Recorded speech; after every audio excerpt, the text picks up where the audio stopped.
And also, in this building, Russians killed the creator of the long-nosed show, actor and set designer Vadim Tupchi.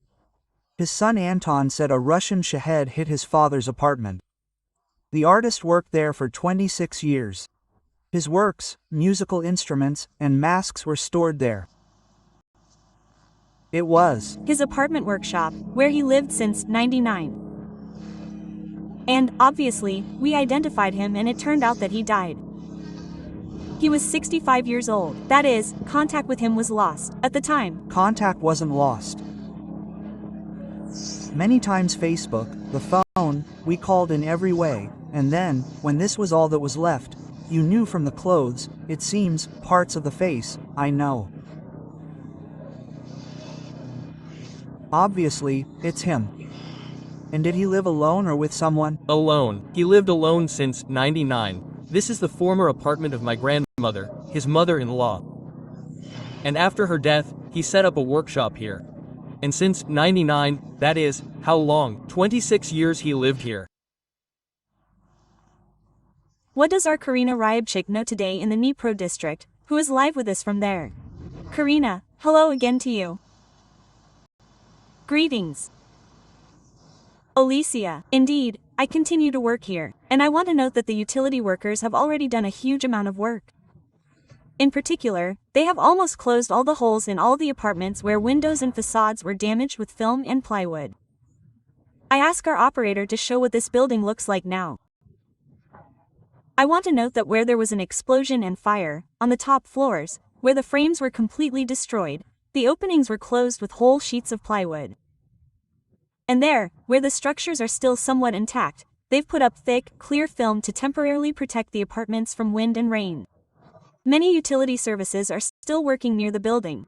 They continue to collect glass, concrete debris, pieces of balconies and facades. The entire area around the building has already been completely cleared. All roads and walkways here are fully open. Trucks are also working non-stop here, removing all this debris. Let me remind you that the emergency rescue operations ended yesterday around 5 p.m. according to the SES. 177 rescuers and 42 pieces of equipment were involved in the aftermath, including heavy equipment, which was used yesterday to evacuate people from the upper floors. Let me remind you that yesterday the enemy targeted a residential building. It's a 9-story building in the Dnipro district. As a result of the attack, a fire broke out on the 5th and 8th floors. It spread very quickly. There was heavy smoke, and more than about 10 apartments were completely burned out.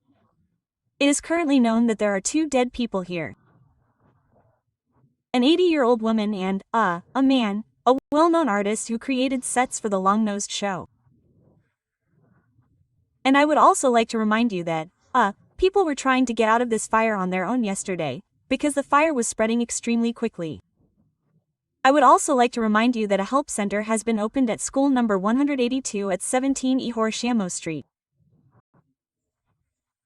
People who lost their homes as a result of the Russian attack can get help there, initial support. We'll definitely go there, find out how many people have received aid, what the situation is now, and learn more details and stories of lives and homes destroyed by Russian attacks.